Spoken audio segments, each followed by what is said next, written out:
This method is useful for answering certain key questions in the field of photosynthesis research, such as are putative thylakoid complexes physiologically real complexes with energetically connected components? The main advantage of the green gel and TCSPC protocol described here is that it's quick and robust. Samples can easily be processed and analyzed in a single day, making issues of storage and stability less of a concern.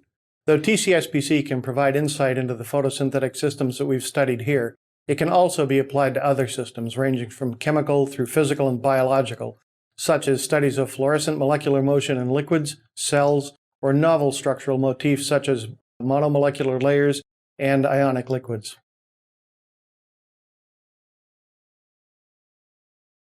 To begin this procedure, prepare the needed stock solutions and green mini gels as outlined in the text protocol. Next, obtain some ice and dim the lights.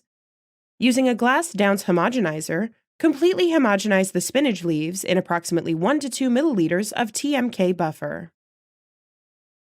To create a simple filtering device, cut a delicate task wipe in half and fold it into quarters. Remove the plunger from a syringe, and then pack the folded task wipe into the bottom of the syringe.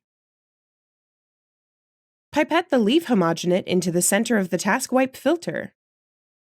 Then, use the plunger to pass the homogenate through the filter and collect it in a 1.5 milliliter centrifuge tube. Centrifuge the homogenate at 5000 G and 4 degrees Celsius for 10 minutes to pellet the insoluble material, including the thylakoid membranes. Discard the supernatant and resuspend the pellet in 1 milliliter of TMK buffer.